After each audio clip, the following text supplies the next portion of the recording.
और जैसा मैं बता रहा था कि देश में ऑपरेशन सिंदूर अभी ख़त्म नहीं हुआ है, लेकिन बिहार में ऑपरेशन राजनीति जो है उसने जोर पकड़ना शुरू कर दिया है। आज दूसरा दिन है जब लगातार हम देख रहे हैं कि विरोधी खेमे एक दूसरे पर हमलावर हो रहे हैं।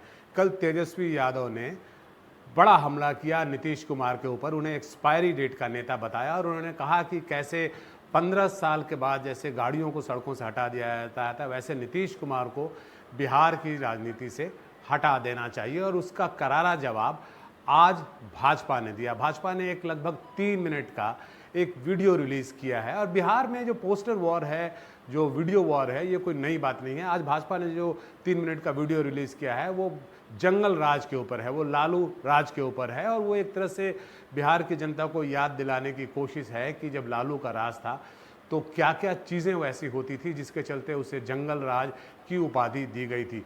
इसके ऊपर में कांग्रेस और राजद जैसी उम्मीद थी, उन्होंने इसके ऊपर में वापस प्रहार किया है। लेकिन कुल मिला के बिहार में जो राजनीतिक माहौल है वो गर्म होता जा रहा है और ये लगातार पिछले 2 दिनों से हो रहा है। तो बिहार में जो चुनावी रेल है उसने रफ्तार पकड़ना शुरू कर दिया है और जैसे जैसे समय बीतेगा, जैसे जैसे चुनाव की तारीख नज़दीक आएगी, वैसे वैसे ये माहौल जो है, चुनावी माहौल, वो और गर्म होता जाएगा। और इसी पर विस्तार से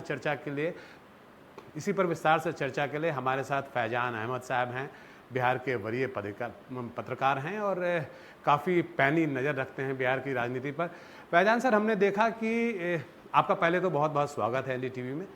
हमने देखा कि लगभग 4 से 5 दिनों की शांति थी जब ऑपरेशन सिंदूर चल रहा था और वो एक ऐसा समय था जिसमें कि सभी दल, चाहे वो पक्ष हो या विपक्ष, वो एक ही राग गा रहे थे और उन्होंने बिहार की राजनीति को एक तरह से बैक बर्नर पर रख दिया था उसे, वो उसकी बात नहीं कर रहे थे। लेकिन जैसे ही मामला शांत हुआ, जैसे ही सीज़ फायर की बात हुई, उसके बाद से ये राजनीतिक तापमान जो है बिहार में बढ़ता जा रहा है। और कल इसकी शुरुआत तेजस्वी यादव ने की।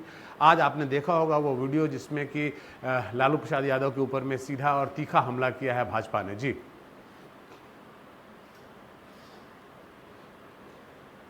देखिए, अभी कुछ दिनों से पूरा देश, उसमें बिहार भी शामिल है, हम लोग युद्ध और युद्ध विराम और ऑपरेशन सिंदूर और ये सब की बातें कर रहे थे। आज तिरंगा यात्रा की बातें हो रही, लेकिन बिहार में कुछ बातें बदल गई हैं।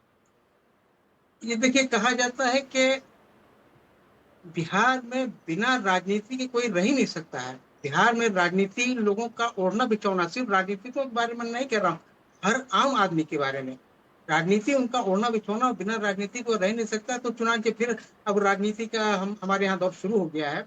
और देखिए, अब बीजेपी का प्रोडक्शन एक निकला है, वो गैंग्स ऑफ घोटालेबाज। तो ये बहुत बहुत जगह दिखाया जा रहा है, बज रहा है। और इससे एक तरह का चुनावी माहौल कहें या राजनीतिक माहौल गरमाने की कोशिश भी की जा रही है। तो इसमें गैंग्स ऑफ घोटालेबाज में क्या है, घोटालेबाज में 2 को उन्होंने फोकस किया है, लालू यादव और तेजस्वी यादव। और दोनों कहा, एक चारा घोटाला और एक को जमीन घोटाले का सरगना इन्होंने इसमें बताया है। तो देखिए, ये सब मुझे लगता है कि बीजेपी ने शायद ये बना के रखा होगा कि चुनाव जब आने वाला होगा तो उसको इस्तेमाल करेंगे हम, और चुनाव आएगा तो इस्तेमाल करेंगे। लेकिन उन्होंने इसको थोड़ा और पहले से उसको आउट कर दिया है। तो अब ये लोगों की जुबान पर भी चढ़ रहा है कि भाई बीजेपी का ये एक जी, ये चुनावी नारा एक तरह से कहें देखिए या एक तो चुनावी राजनीतिक माहौल एक बनाने फैजान की साहब ये कोशिश है, वो हो फैजान रही साहब है। ये तो ये एक तरह की एक तरह से राजनीतिक राजनीतिक पहल है। माहौल बनाने की कोशिश है। जी फैजान साहब, ये मैं बोल रहा हूँ कि एक तरह से राजनीतिक माहौल बनाने की कोशिश है। लेकिन इस मुद्दे पे हम जब भी राजद से, चाहे वो तेजस्वी यादव हों या उनके दल के किसी भी बड़े प्रभाकर नेता जी, से आपकी बात करते आवाज हैं नहीं मिल तो रही है उनका मुझे। कहना है कि जी, मेरी आवाज़ अब आपको साफ आ रही है क्या? जी, आप क्या मुझे सुन सकते हैं? हाँ हाँ, अब आवाज मिल रही है जी। जी, मैं ये कह रहा था, जी फैजान साहब, मैं ये कह रहा था कि इस मुद्दे पे हालांकि ये एक राजनीतिक माहौल बनाने की कोशिश है भाजपा द्वारा और राजद द्वारा भी, लेकिन इस मुद्दे पे जब भी हम, चाहे वो तेजस्वी यादव हों या राजद के कोई भी बड़े नेता हों, उनसे जब भी बात करते हैं तो उनका कहना है कि आप 20 साल पुरानी बात जो बार बार लोगों के सामने ला रहे हैं उसका कोई मतलब नहीं रह जाता है। 20 साल से आप यहाँ सरकार में हैं तो बात तो आपकी करनी चाहिए, जवाब तो आपको देना पड़ेगा कि जो भी खामियां हम गिना रहे हैं, चाहे वो महिलाओं की बात हो, चाहे पलायन की बात हो, चाहे रोजगार की बात हो, उसके लिए लालू प्रसाद यादव को आप जिम्मेवार नहीं ठहरा सकते। वो 20 साल पहले थे यहाँ, 20 साल से आप सत्ता में हैं। तो इस लॉजिक में, इस बात में कितना दम लिखता है? क्योंकि जब भी कोई बड़े, चाहे वो राजद के, चाहे वो बड़े भाजपा के नेता हों, चाहे वो जेडीयू के नेता हों, उनसे आप जब भी बात करेंगे तो वो लालू प्रसाद यादव के जंगल राज की बात करने लगते हैं, वो लालू प्रसाद यादव के शासन की खामियां गिनाने लगते हैं, जबकि वो 20 साल पहले थे यहाँ पे। जी, जी, देखिए ये उनका कहना बिल्कुल सही है, क्योंकि देखिए बात जब भी घूम फिर के आती है, चुनाव की हो या राजनीति एक की हो, सवाल और पूछ। तो वो घोटाले की, घपले की, करप्शन की वो बात आती है, और ये बात उठाते हैं अगर एनडीए के लोग, तो फिर वही वो इशारा उनका लालू की तरफ रहता है, तेजस्वी यादव की तरफ रहता है।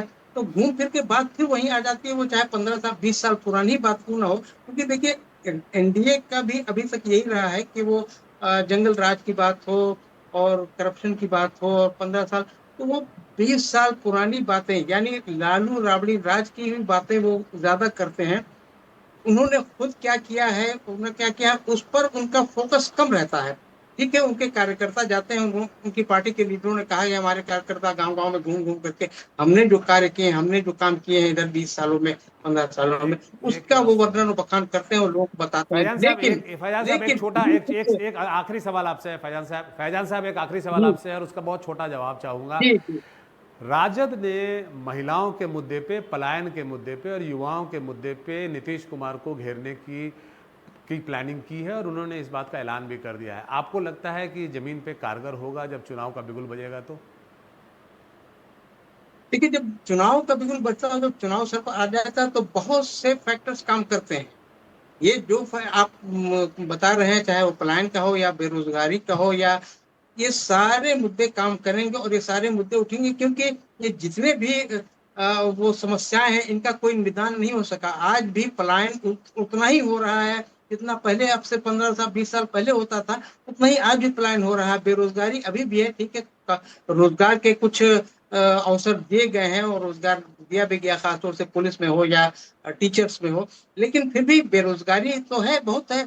और यहाँ का नौजवान इस बात से लेकर के बहुत चिंतित है कि वो बेरोजगारी और पलायन का दंश झेल रहा है। चलिए फैजान साहब, मैं आपकी बात समझ गया, क्योंकि समय की थोड़ी किल्लत है, इसके चलते मैं इस चर्चा को यहीं पर विराम देता हूं। तो कुल मिला के जो मुद्दे हैं, चाहे वो पक्ष के हों वो पक्ष के हों, अपने अपने मुद्दे हैं। और जैसे ही ऑपरेशन सिंदूर का शोर थोड़ा कम हुआ है, वैसे वैसे बिहार में आप देखेंगे कि चुनावी शोर जो है वो बढ़ता जा रहा है। और जैसे जैसे समय बीतेगा और चुनाव की तारीख नज़दीक आएगी, वैसे वैसे ये शोर जो है आपको और भी बढ़ता हुआ दिखेगा।